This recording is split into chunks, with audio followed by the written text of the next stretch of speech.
Welcome to another edition of Gators Gameday Live. I'm Seth Varnadore, joined by Bud Davis.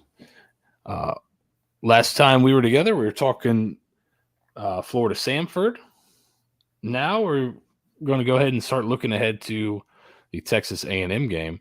Uh, there's not really much to talk about with Samford. It is what it is. I'm sure we'll talk some Mertz versus Lagway as we get into it, but let's start and let's look a little bit further into Texas A&M here.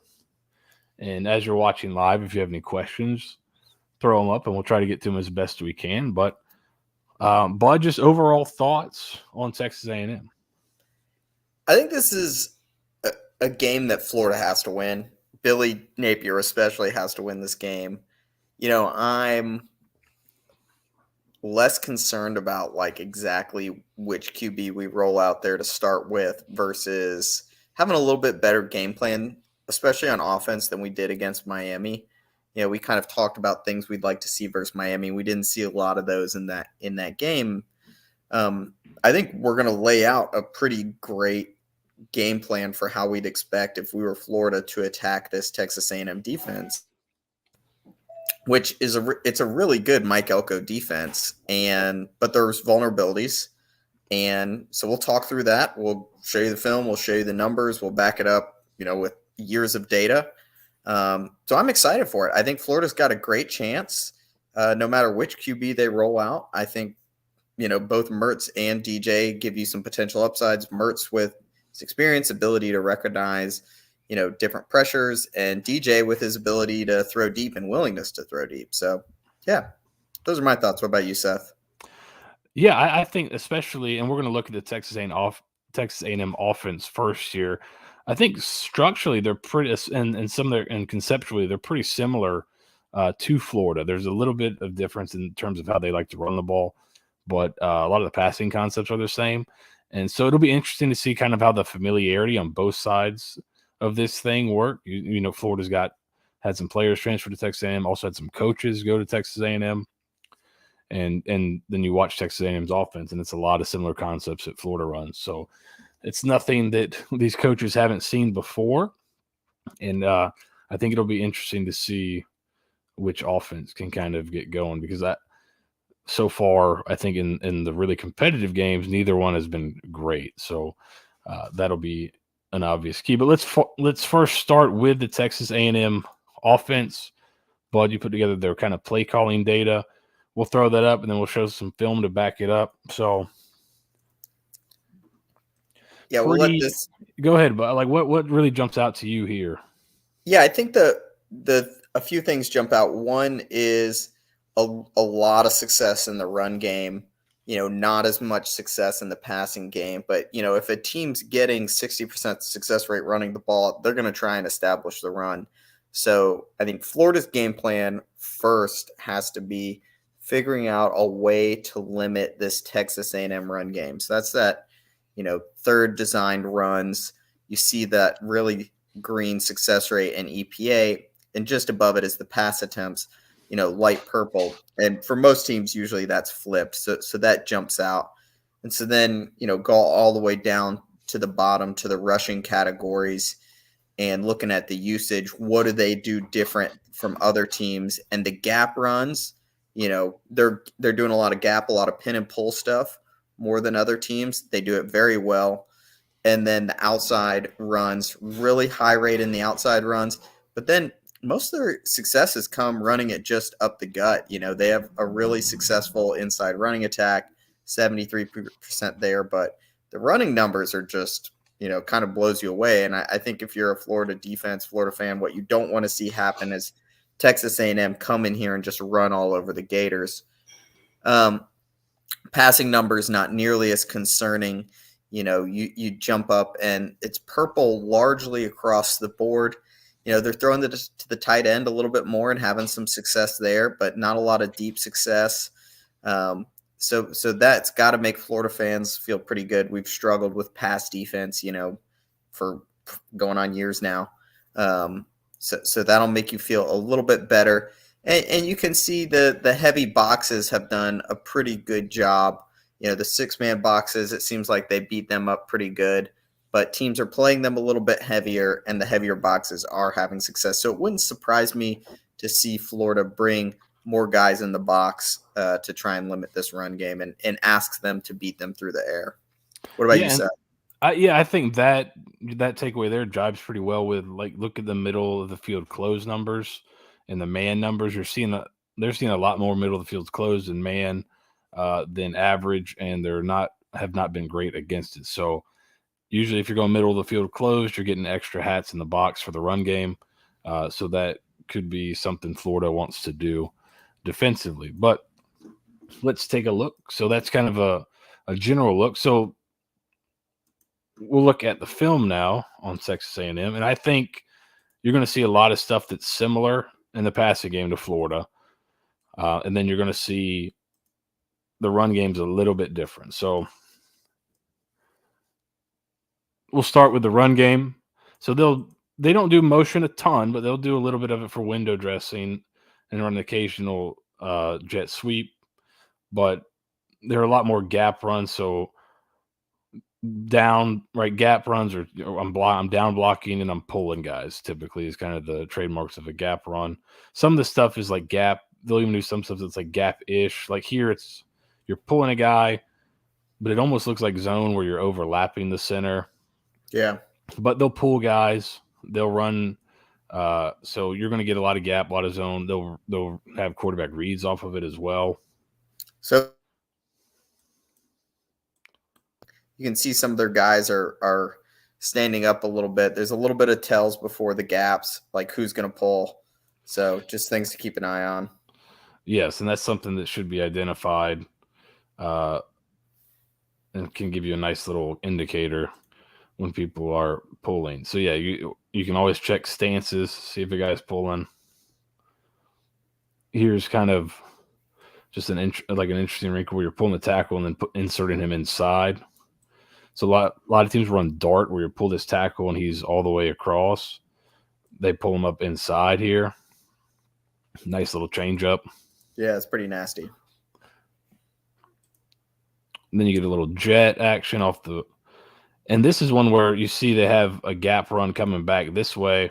It may be one the quarterback can read it, depending on if you get fast flow, he can pull it and keep it, or it may just be window dressing. But they do have, that is the other big difference, because they'll be zone like Florida as well. So you'll see some zone stuff here with screens attached on the back. Here's one that I imagine we'll see a ton, especially after Miami had some success with it. Make it look like split flow zone, and then he's in the flat, and you're blocking out here. So the quarterback can pull it, throw it to the tight end, or keep it. Just modern triple option. Here he gives it, but Miami had a ton of success with this against Florida. I bet you see a decent amount of this here this week. And then here's another one where you're running like power read. The back is, or inverted V, or some people call it, but it's power read. Guard's pulling, you're reading the end, and the quarterback can keep it up inside. He gives it here. So they will have the quarterback. Now, we'll see how this could evolve for Florida as if Lagway plays more and what his package will entail. But they do, Texas A&M, more gap, more quarterback run. Not a ton of screen. I saw a couple, package on the backside of run plays like this. They'll go try to use formation. So here they go formation in the boundary. The play is pretty simple. Everyone's running a hitch. This looks so much like Florida versus Miami. It's formation into the boundary because you want all this space for this guy here. Yeah, he's not getting bracketed like Trey. Yeah. So you get one-on-one to the field. If you can make the throw out there, this isn't like a crazy complicated concept, but just that, all right, if they're going to match numbers in the boundary, now you have a one-on-one. You have a lot of room for this guy to make a play. They'll run mesh. So they got some air raid staples in here. So here's mesh, throwing it to the back. That was bad. Yeah. Here's shock, which is basically, right, normal stick is a go. It's like a little mini version of flood. Shock is something Sean Payton made super popular, and Drew Brees with the Saints. It's just like stick basically, but now he's going to run a go. Florida does this as well. So stick with a slot fade basically, and then you work the backside. Snag, same concept. Florida tried to throw to Arliss Boardingham against Miami in the low red zone. Also into the boundary here for them. But snag, corner, flat of some type. Then up top looks like, double hitches or slant hitch. Just trying to. This is, I think, their version of a version of kind of. We've seen Florida do this. Did it against Vanderbilt in Richardson's season. But you're basically running 3 verts here and then the tight end underneath across. So if you hit man, you've got a chance to hit that. Flood post. You ever seen this before? It's a little different. Little different presentation, but the idea is the same. You got here, I think he's the post guy. He's going to be in like he's running a crosser and then back out. But it's flood post just like Florida runs.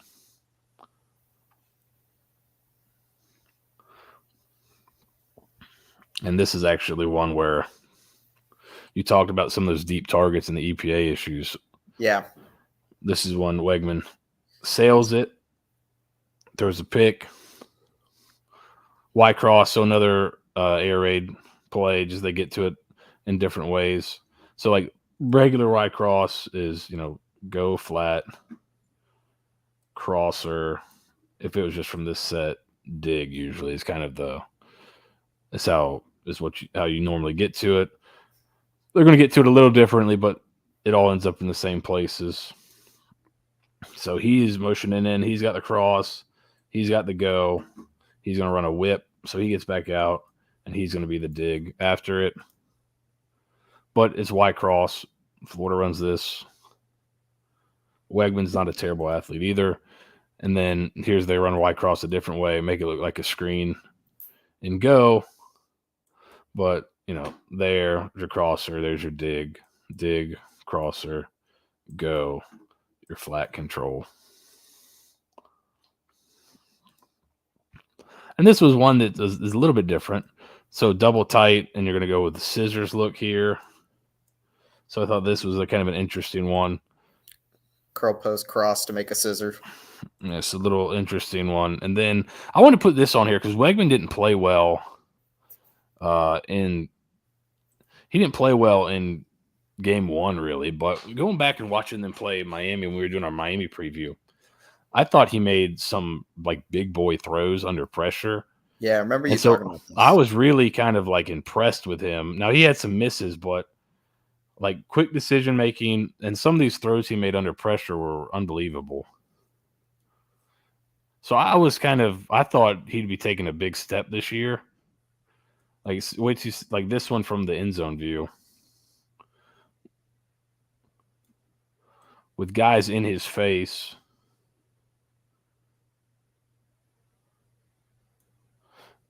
I mean, that's a pretty good spot right there. Yeah. And so he's got a ton of talent. So I was kind of surprised to see him so bad. He's not a stiff. He's got some athleticism, hence some of their quarterback run game stuff. But he made some throws in this game that were just like ripping. So yeah, and I think we've seen this, a number of times where guys who are struggling have get right games against Florida. Yeah. So it wouldn't surprise me to see him at all to turn it back on against us. And presence of mind here to kind of know I got my guy over there. It's just I was really surprised how poor he was against Notre Dame. Now, maybe the offense isn't great for him. Like this is a deep out from the opposite hash, pretty much on time and on target. So I was, watching him, I was like, these are some, like here you can kind of see the pocket movement. And Miami's getting pressure. Yes. Was Notre Dame just playing maybe a little bit more passive? I don't know. You look at kind of the middle of field close and the man numbers, you have to imagine they couldn't play too passive, but yeah.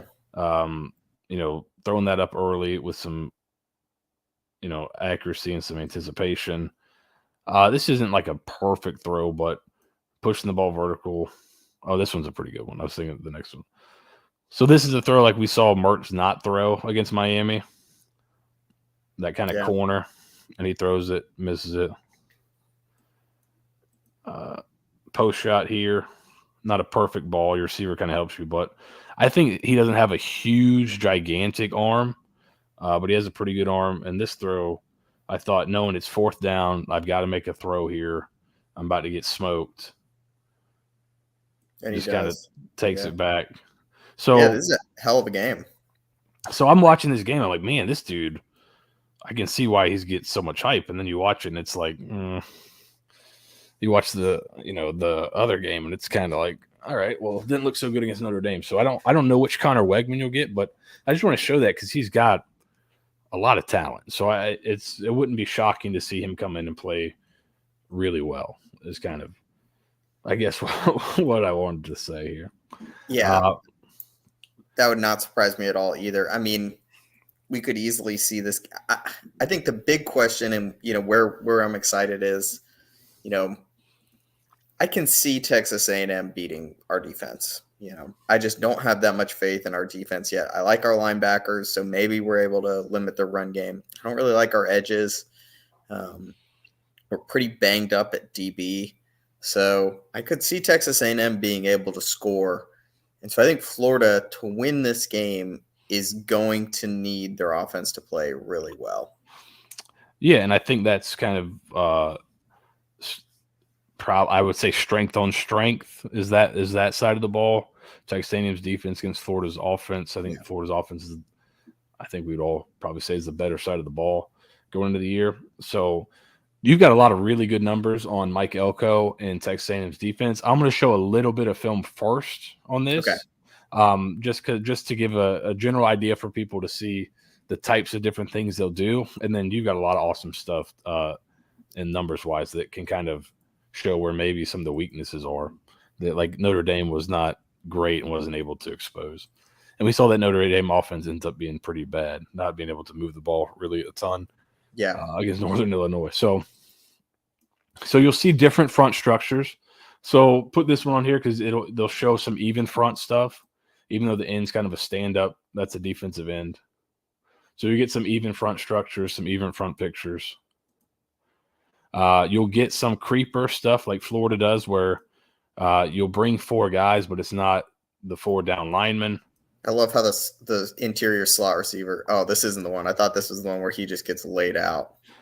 So instead of rushing, he drops here. This is one of the most bizarre ones when you watch this thing from the end zone view. I believe that's Scooby Williams, but he just doesn't go after the QB. I would imagine you're the rusher on the creeper. Now maybe he's like a spy, but it's like weird. Right here, the gates part for you. Take off. I don't know. Maybe the plan is, hey, just keep him in the pocket and make him throw. But that was a bizarre one. But there's a creeper. We've seen that from Florida. Here's kind of a quarters look in defense. Now, mostly middle of the field closed, right? Like a lot of middle of the field closed for Elko. But they'll play some quarter stuff. And then especially third downs. And we've got some nice diagrams of this. Elko is really good on third. Yes. And he likes to get into these odd fronts and do some different things. So right here, he's getting into this odd front, showing all these dudes in the line of scrimmage, but I'm going to bring 4 here. Notre Dame runs a screen. They end up playing it pretty. I think they get the tackle before the third down, but good play call. Just that overload. They'll overload the front to one side and bring 4 guys to a side. Here's another creeper here where they show 4, basically kind of an even front look. Drop a guy out and get one on the quarterback here. Yeah, so I think they play a really light box with then a lot of guys at the line of scrimmage. So right here, here's your 4 down. And he's going to bail out.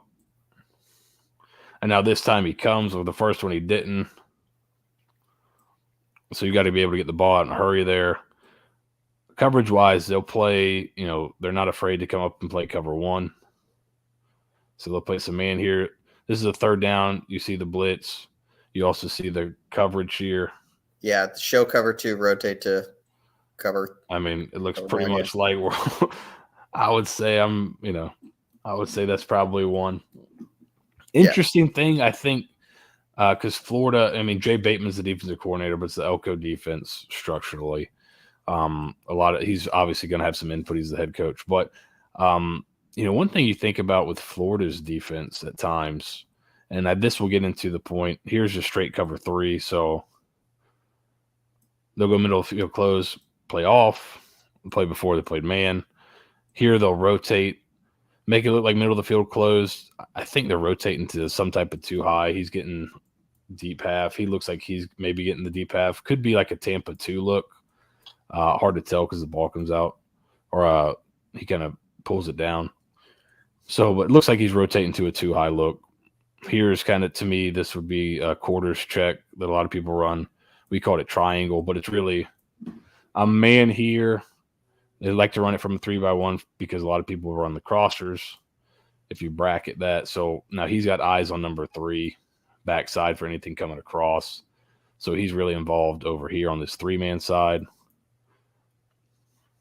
Yeah. Cutting the crossers.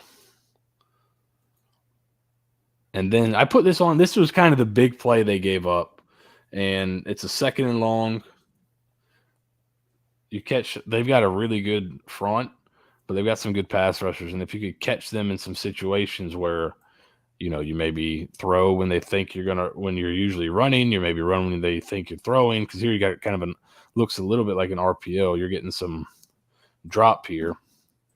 That's when you have a chance to make some big plays. There's a couple guys through a few games that haven't tackled very well. Mm-hmm. One of them was 21, the linebacker. That was Jaden Hill right there. They've got Scooby Williams. Yeah, so that's kind of a look at what they like to do. So they're going to mix up the fronts, mix up the coverage, but a lot of middle of the field closed for Elko, especially, I believe, 3rd down. So you want me to throw up Duke from last year? Well, yeah, let's throw up Duke. Just the all downs. Because I think there's some really interesting stuff. Like when you look at this, all right, it's coming through now. So this is Duke 2023. This is where Elko was last year. So a nice data set to work with to get, tendencies and performance. Just really strong numbers against the run and the pass, slightly weaker versus the pass. That's not surprising. That's most teams. One thing that kind of jumps out as you go to the box numbers, and he plays with a really light box. You're seeing usually 6-man, but then after that, he'll go even lighter. He'll go 5 in the box, which is extremely light. And he's doing that, 10% more than, everybody else does it 10% of the time. He's doing it 23% of the time. That's a pretty big change. And he performs really well out of those packages. So he doesn't get out of them too much because he's got them down. And then you go down, I think the next thing that jumps out to me is on the passing numbers, the blitz, no blitz. And he does not actually blitz. And by blitz, we mean bring more than 4 guys. He does a lot of, I'm bringing 4, but I'm going to make it exotic. And I think we've got some figures that are like the different fronts he uses. And there's one, it's a split front. I think we saw like a version of that in some of the clips. But 6 guys on the line of scrimmage, 4 of them outside of the tackles. And, with Florida's tackles, you can get cooked pretty quick there.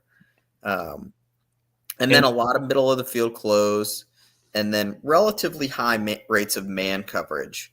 And he plays, we watched the film. The safeties are really aggressive in run support to come stop the run and have good run fits with this light box.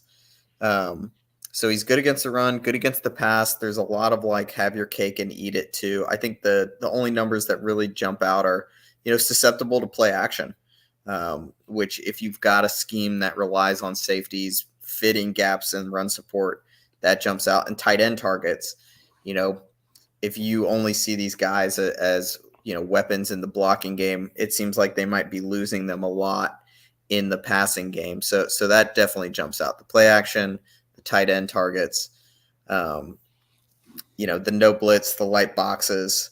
So I think from a major advanced stat standpoint, that's kind of what I'm looking at. Anything else for you, Seth? No, I think it fits a lot what we saw on the tape. And there's some things that we'll get to here, like certain areas of the field that once you see, oh, the tight end target looks like an issue. All right, well, what area of the field is being attacked a lot with them? Oh, okay, that really makes sense. So I think this all comes together and forms a really nice narrative once you see some of the other stuff you've got coming up here. So And probably 10 and 12 personnel too. Like looking at that, I meant to mention that, great against 10, very good against 11, 12, a little bit more middling, so he's got a scheme that's built to take away modern passing offenses, and is really good at getting after a lot of passing concepts. But this is where a Napier scheme, people will say it's like high school or whatever, but it's actually kind of the new NFL meta. We're seeing a ton more pistol, a lot more heavier personnel in the NFL. The run game's back, passing's down in the NFL, which is crazy. We're seeing heavy kind of come back, and it matches up pretty well, which is, Florida likes to run the 12, and I think it's a pretty good opportunity. yeah, and I think one interesting thing is when you look at Duke overall. So we pulled Duke because Texas A&M's had 2 games this year, and one of them was against an FCS, so it doesn't really give you a great indicator exactly how they're going to play because some guys played 8 snaps against Notre Dame and played 50 snaps against McNeese State. Yeah. Okay, so does that really tell you, or is that guy going to be playing a ton now? I don't know. So, but I thought one interesting one. Do you want to get to the third downs next and kind of the change, or do you want to go somewhere else first? Let's go. Let's sequence it. Let's go through and end on the downs. So Okay. do you have the so let's do the passing vulnerability analysis, and then do you have like the one by like position first? Let's see. I've got which one would that? I got passing It's by got wide slot tight concept. end. Yes. I got that. Yeah. Yes. I'll throw that up right now. And then we can go through like location, then route, and then end on situational. Yeah, so this is some passing vulnerability analysis that I want us to kind of start doing, looking at these opponents for like how we'd scheme them up. And so gray bars are median pass P5, median P5 defenses, and then maroon bars are Elko career. So this is Texas A&M and Duke. And you can see he's slightly worse than average pass defense. This is where if you're going to go after Elko, even though he's going in the light box, he wants you to run in the light box. Some people say just count the guys in the box. This is what Mike Elko wants you to do. But really, he's actually more vulnerable in the passing game. And he's good at taking away the slot. He's about average versus the running backs. It's the wideouts, so the guys at the perimeter, those guys are where he's vulnerable, and the tight ends are where he's particularly vulnerable. All right, and then you want to go to the locations. Let's see if we got that one. Yes. And this kind of aligns with a little bit with looking at the personnel, and okay, he's a little bit worse versus 12. All right, so this is pass depth on the left and then pass location on the right. Same format. So if Elko is lower than the gray, that means he's better. If he goes above it, that means he's giving up more EPA. And you can see he's good taking away the short passes. He's very good taking away the deep passes, 15 plus. But there's kind of this sweet spot, 5 to 15, where he's got a little bit more vulnerability, where his defensive schematics kind of take away the deep, take away the easy stuff, but it leaves a little bit of a soft belly there in the middle that can be targeted with routes like digs. And we'll talk about that. And then going through, sidelines to the middle, good sideline defense, good numbers to hash defense. In the middle, that's basically where everybody's made their money throwing on Elko, is thrown over the middle. And I think, we kind of watched some of that film. The linebackers get a lot of depth when they see you're passing. And same with the safeties. You can see safeties pretty deep. And we saw Florida get burned by that against Miami. So I'd like to see Florida find success kind of throwing in that heart of the defense over the middle of the field, which is a little bit different than, we do it, but it's not going to be, I think. So let's go to the routes next. And then we can build out to situational and then route concepts. How's that sound? Perfect. All right.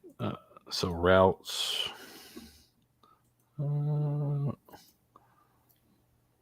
This is the one? Yeah. So these are routes, and they're kind of short routes to deep routes. Great defenses against screens, flats, about average versus curls. We're going to need some efficient route. Curls are pretty decent.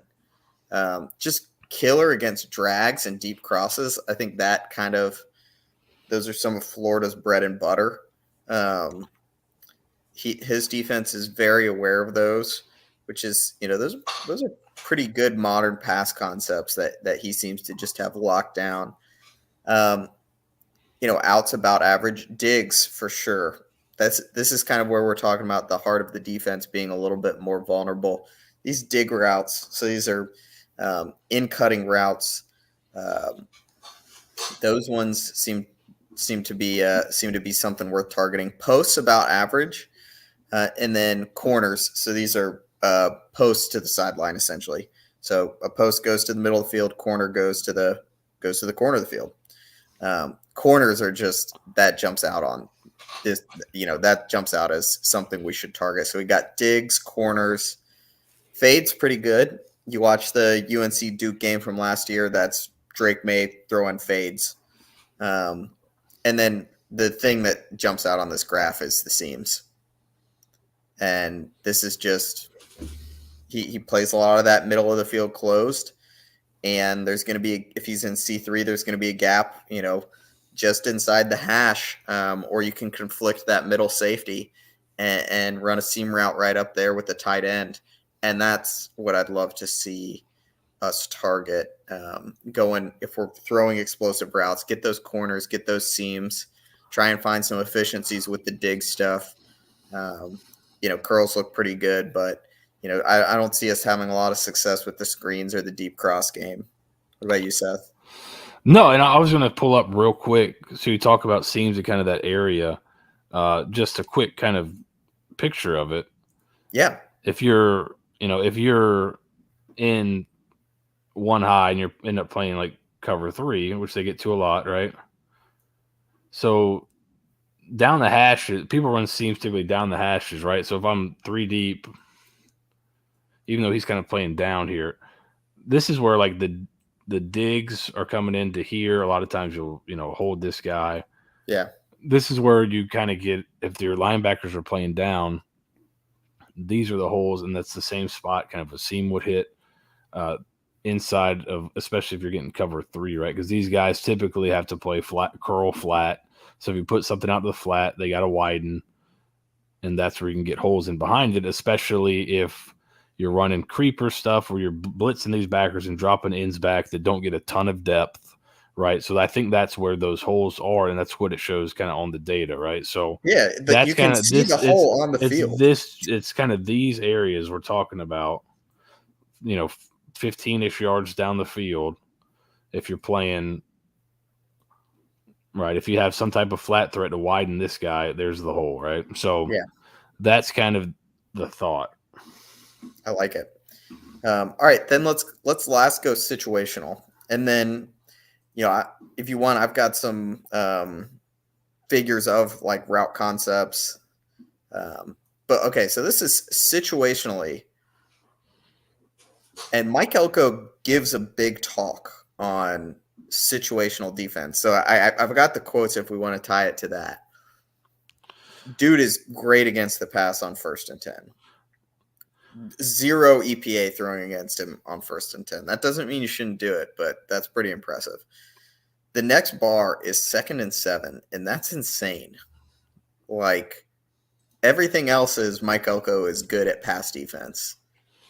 And then it's 2nd and 7. He is just getting worked. It's a passing situation. It's kind of surprising. 2nd and 4 and 6, he's good. Short yardage, 2nd and 3. I could see, maybe this is just a weird sample size thing, or maybe it's 2nd and 3, they're not expecting the pass. 3rd down, he crushes. He is great against the pass on 3rd down. He's great against the pass on 1st down. He's really good against the pass mostly on 2nd down, except 2nd and 7 plus.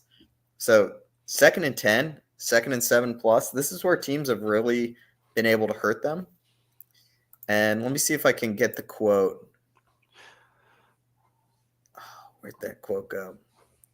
Yeah, so he gave a Nike Coach of the Year talk on defenses by situation, and on 2nd and 7, he says the offense is now off schedule. You have 1 first down. The offense is just trying to get half the yardage back to create a manageable 3rd down. They're going to throw RPOs, quick games, draws, and screens. Most teams are not going to run high-risk plays on 2nd and 8. You won't see max protect, play-action shots, 5 deep, intermediate routes. Here, the offensive play caller is out of his comfort zone. And this is wild to me because Mike Elko doesn't know he's bad at this. Yeah, you won 1st down, but the data says maybe these 2nd down, 2nd and long, I want to see our shot plays. And this is where the play caller Mike Elko described is Billy Napier, and it's our biggest gripe with him, right? Yeah, sequence. It's definitely with Billy. Like, scheme is what it is. I think it's something that I think if you recruit to it, you can win with it. They haven't recruited totally to it, but the biggest issue with him is the sequencing, and it's somewhat predictable sequencing, right? If Florida takes a shot on 1st down, they're going to try to run on 2nd down to get into a more manageable 3rd down. So to me, Elko he may know that it's like this, but it may be more often than not, he's going to be right. And so he'll take maybe he feels the risk is worth it just to be like, hey, they're probably not going to throw it. Let's just get him in 3rd and long. Because once we get in 3rd and long, then it's really hard. And I guarantee you, Florida, we take a shot on 1st down and it misses. I know what we're not running on 2nd down.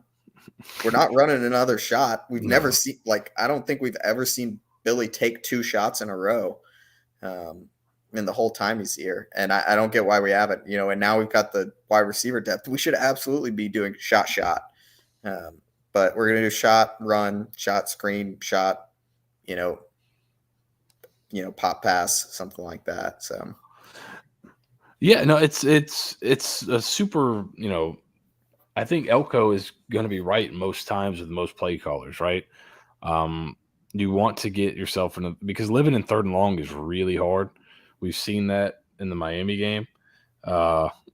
So Florida does not want to live in 3rd and long, but if defenses are expecting you to run and sell out for it, and you do that, then you're not really helping yourself. You're going to be in 3rd and long regardless, right?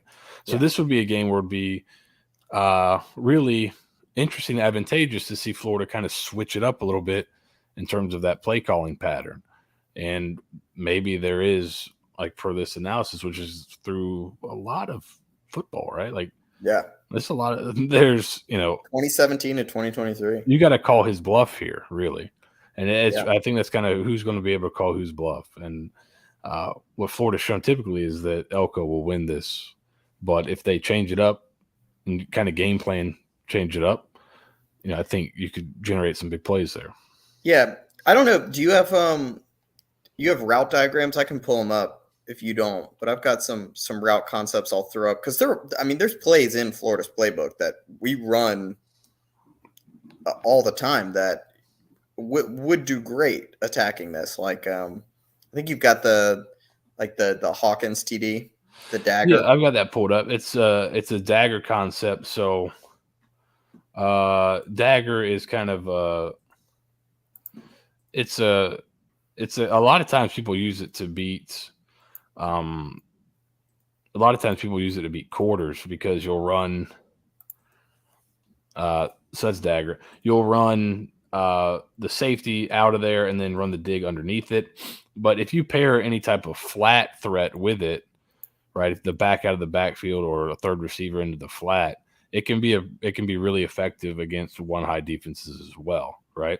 So Florida ran kind of a version of dagger on the Tank Hawkins touchdown last week. It's a little less of a dig. It's a little more of a deep cross, but so he's actually they kind of pair. What they ended up doing is they paired the deep shot. Hold on here. Let's present that.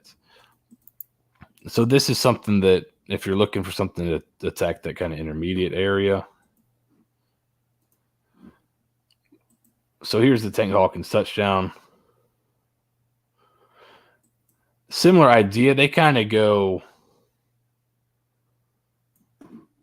deep over, and this ends up running more of a post, but the idea is the same. This is more like a Mills type deal. Yeah. But same idea. If you have any type of flat threat, you're going to widen this guy.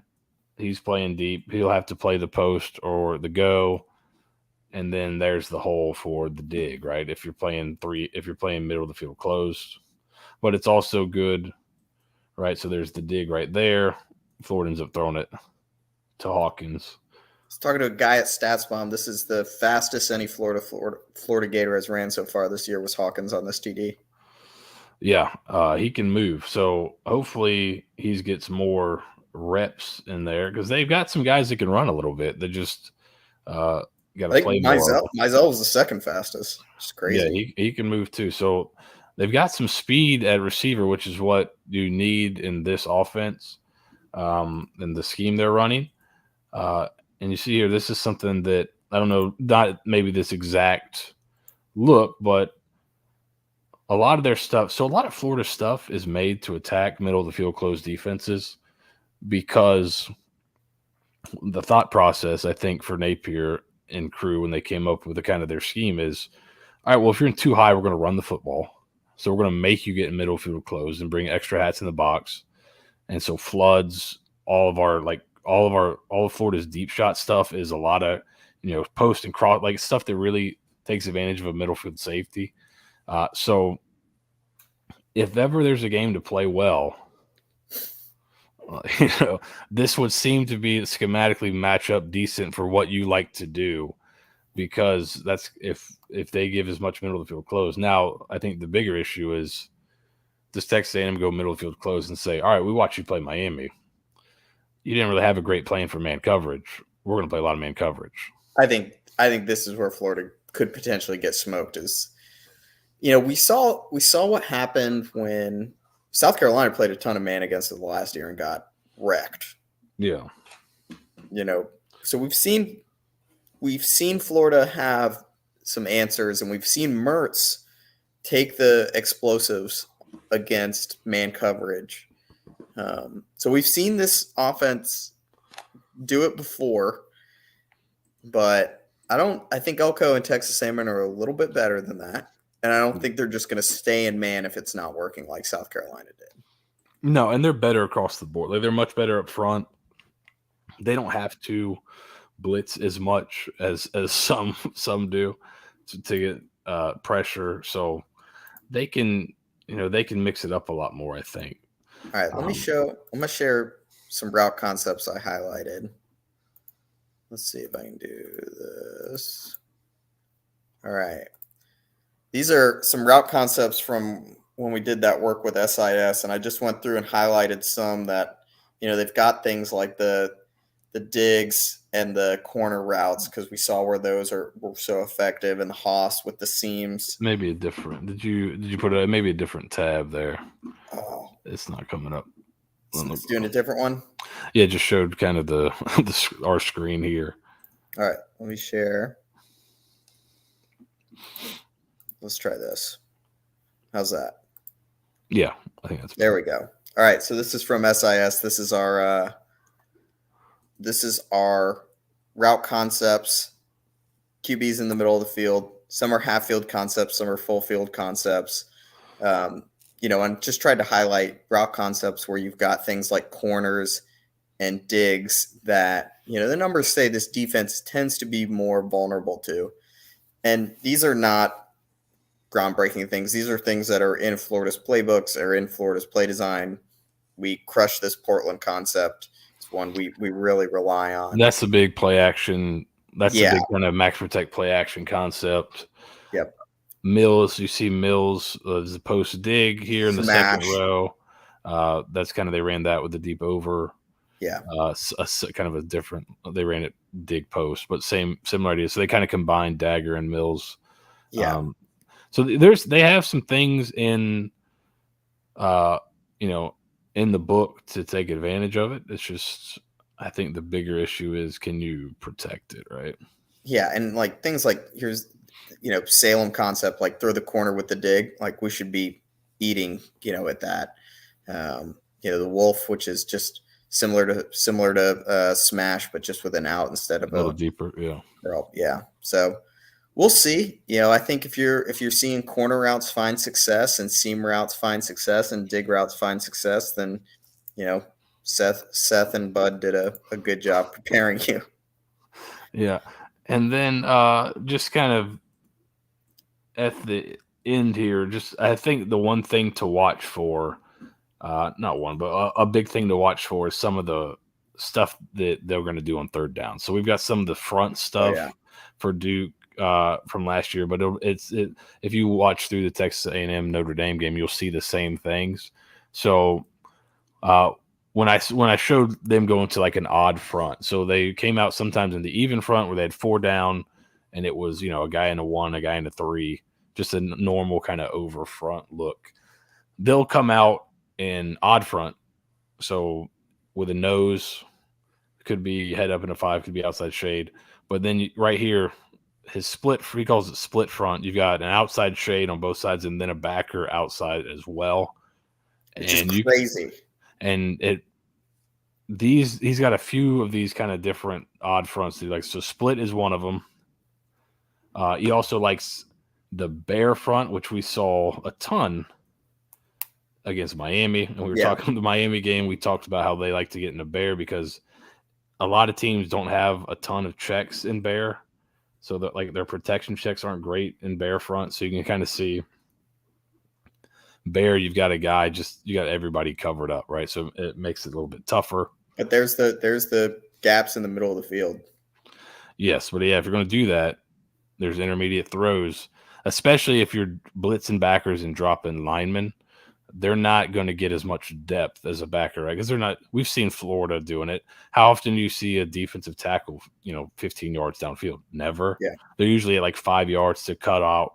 And you just think about some of the stuff that Elko's really good at killing. The shallow cross, right? The drag. Yeah. Because I can drop a lineman and he's right in the hole there. So there's you'll see these dudes just blow up. You're like, oh, we'll just run a slant behind them. You'll see their backers who are off the tackles just blow up the slot receiver on the line. There's one from the Notre Dame game where a Notre Dame slot receiver just gets destroyed. And this is up front. I'm assuming this is the one. These guys will walk up and make it a tough presentation. So it kind of like walk up into almost a bear type look. And it just makes it tough because they do, I think he calls it cold, warm, and hot, different pressures. So they want to mix it up on third down where sometimes they're only going to bring 4 guys. Sometimes they're going to bring 5. Sometimes they're going to be 6. Sometimes it'll be 5 playing zone behind it. It'll be 5 playing man behind it. So they really try to get you in these third and long situations and get you where they can kind of really mess with your pass protection and take advantage of it, which is what, like, that's kind of what Florida wants to do defensively as well. They're just not quite as good at it. So we were talking about this. They look like what Florida wants to be on defense. yeah, I think it's not, the structure's not too dissimilar, and that's why you can see like Spencer and Bateman go over there and probably fit in pretty seamlessly because it's not too far away structurally. Yeah. So that familiarity should create an interesting matchup. Oh no, I lost my camera. Let's see. It's gonna come back. There we go. There you go. Yeah. All right. So another thing we kind of saw, and we didn't talk about it in the film at all, is like sometimes they just leave the gaps open in the middle, right? Yeah, there were some times last year at Duke where they kind of widen out and play almost 2-2s, which is even front. So that's guys on top of the guards. So defensive tackles kind of head up on the guards. And usually when you're doing that, like this guy's slanting to the nose, this guy's slanting to a 3-tech, or there's some type of move. There's a few times where they both went outside and you just had this massive gap in the middle. I don't know if that was bust, but it happened a few times at Duke. So I don't know. I think you're going to get a bunch of different front structures, a good amount of different coverages. Like it's really well designed and really well called. So you're going to have to take advantage when you can. And when you get those opportunities, you got to take advantage of them. Florida had some opportunities against Miami, couldn't take advantage. I think we can probably get into soon, like the Mertz and Lagway discussion. Yeah. I don't know if that what type of, will they play either one of those guys differently?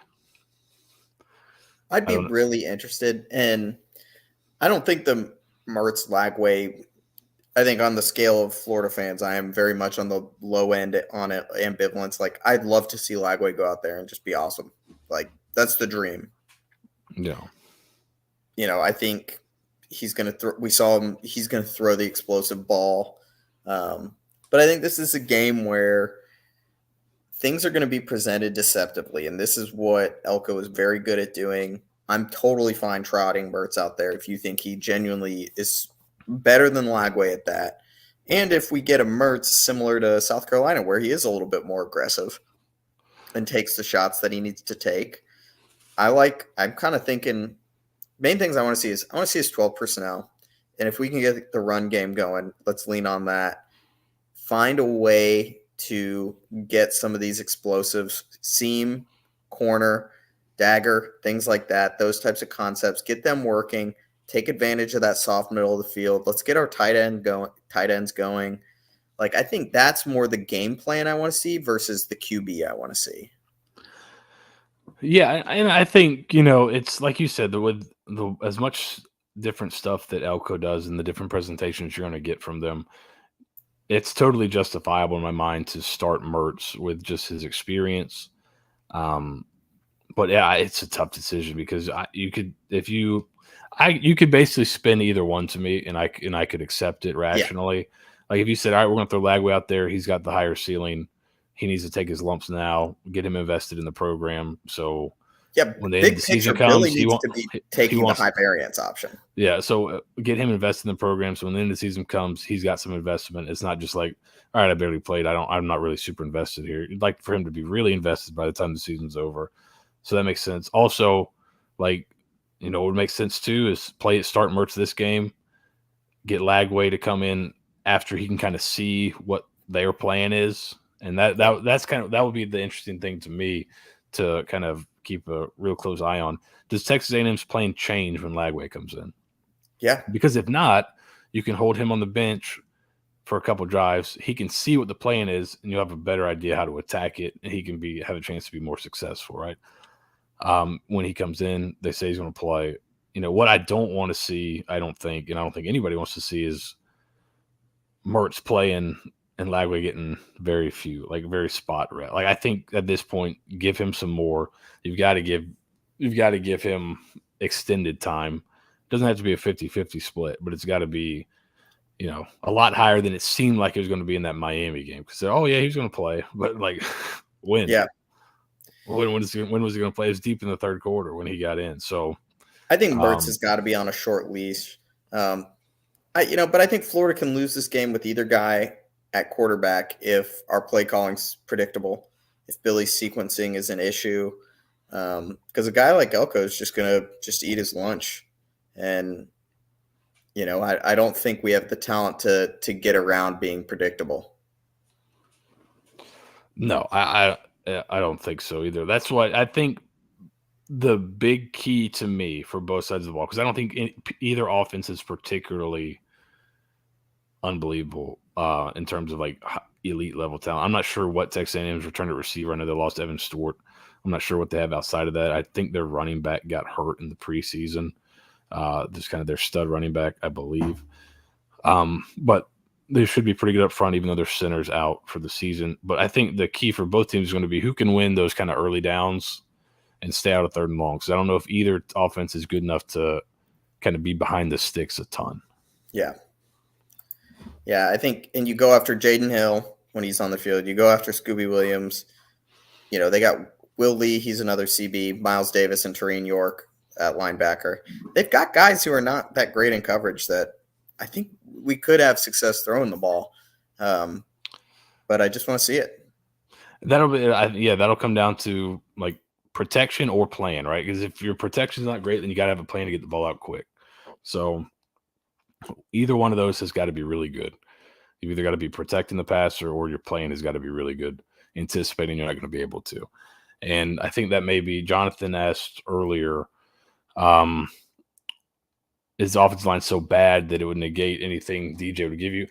I think if you feel the offensive line is bad, his skill set just in terms of being able to move in the pocket and throw from like not clean platforms may be more helpful in terms of that. Now, I think the best case scenario is that Lagway Mertz starts, Lagway comes in, plays well, and then maybe next week when you're playing a Mississippi State team that's not great up front on either side of the ball, you can kind of ease him in, even though it's on the road, ease him in there.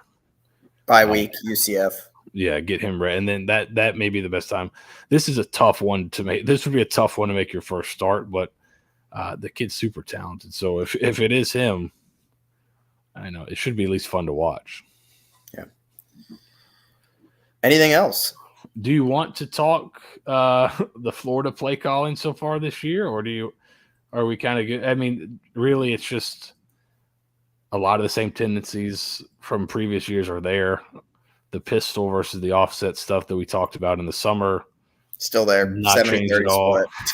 So, and it seems to be trickling up to the NFL. So, the NFL numbers are horrible. I thought we were bad. Some of the NFL ones are insane. So Billy's an innovator.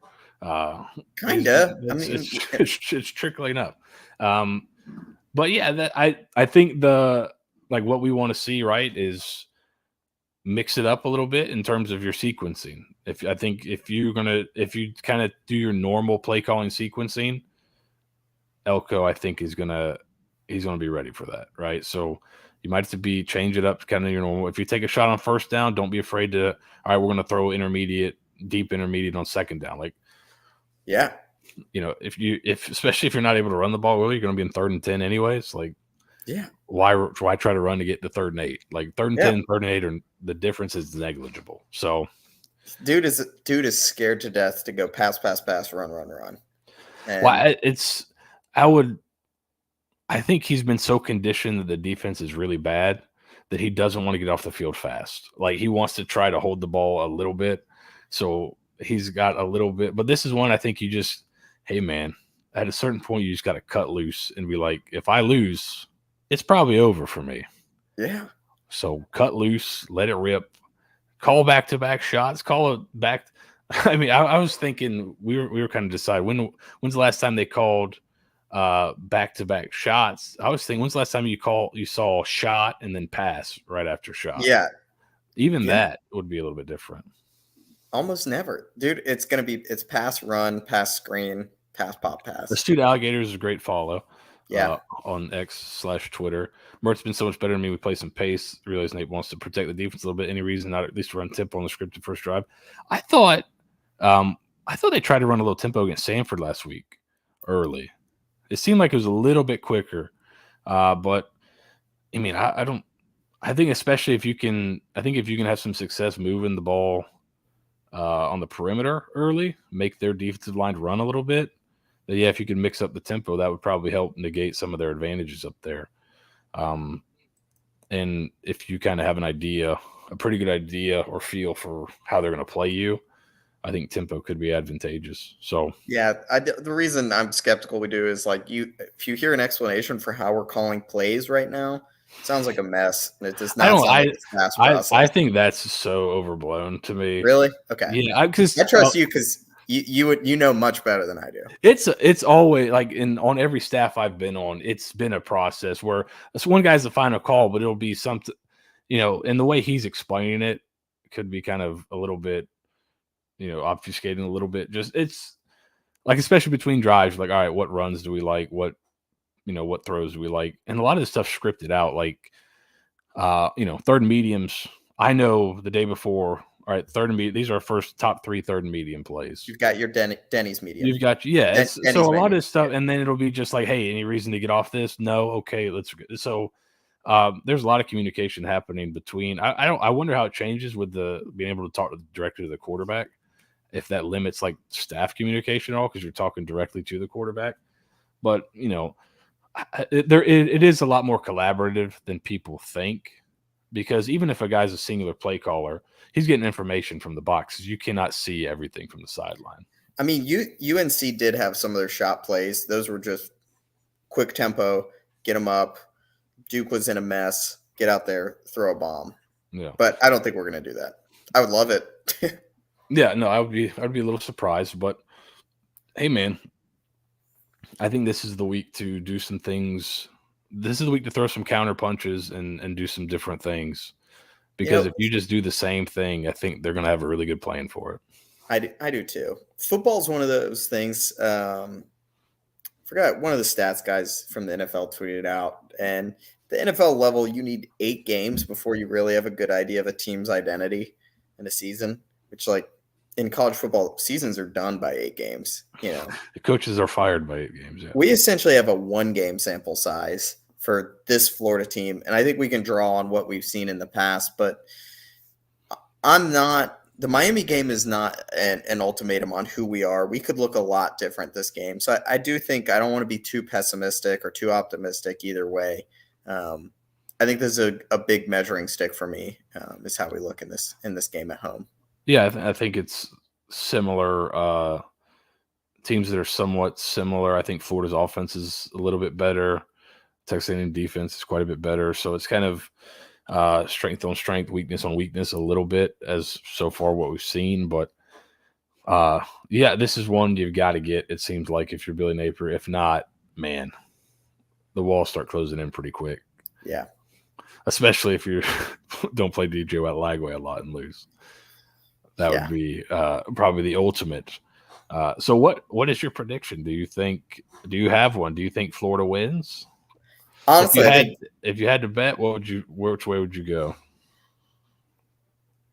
If I'm betting, I'm betting on Florida losing, but I'm not betting on this game. I think it's like, I wouldn't bet your money on this game. Yeah, I think it's something like 20-17, something like that. Yeah, it could be an ugly one. I would also lean. I'm just kind of at the point where I got to see it from the defense before I just assume it. Yeah, maybe it's 24-14. So I'd probably lean Texas A&M as well, but I wouldn't be shocked if Florida won. Obviously, the spread's pretty close. So, but yeah, just after kind of the Miami game, not just so much how they lost, but or not so much that they lost, but a little more like your plan going into the game. So didn't make any sense. It was kind of a little weird. So right now, I'd assume Texas A&M's defense is going to have a really good plan for Florida's offense, unless Florida throws some counter punches that we haven't seen yet. But they've had times where they come out and do some different stuff. So that would be nice to see. Anything else, Bud? I don't want to see the formation and the boundary spacing on third down. If I see that, I'm just going to turn it off because I'll know. I'll know. Too bad, bud. You're gonna take it and like it. All right, that's it. This week's episode of Gators Gameday Live. We'll be back at halftime, live on YouTube and Twitter. Hopefully, a fun halftime would be nice, and then we'll wrap up with a post game show afterwards. Could be wrapping up. Michael. Well, love it. I mean, if that happens, from that your mouth, whole to God's ears, Michael. That would be that would change the complexion of the season. So hopefully if Michael's correct, we'll have him pick every week. So that would be lovely. But hopefully we have a good post game show. We'll be wrapping up the game and maybe wrapping up a coaching tenure possibly. Yeah. As well, depending on how it goes. But hopefully Twitter, YouTube, Spotify. Yes, we'll try to get this up on Spotify, but it will be up on Twitter, on our Twitter page, our X page, whatever, and YouTube as well. So you can catch all these things live. Halftime and postgame will be live on Twitter and YouTube. So either one of those, throw them on. We don't go too long at halftime, so you're not going to miss any of the game. We're quick in and out, some advanced stat stuff like you saw today, a couple plays of consequence. We'll get in and out 10 minutes, and then after the game, we'll do the same thing, but go a little bit longer. Yeah. And hopefully it's a fun show after the game. But, Bud, have a good rest of the week. Thanks. I'll see you back at halftime. Yeah, I'll see you at halftime. Watch this Thursday night football game. There you go. All right. Go Gators. Thank you guys for watching. See you.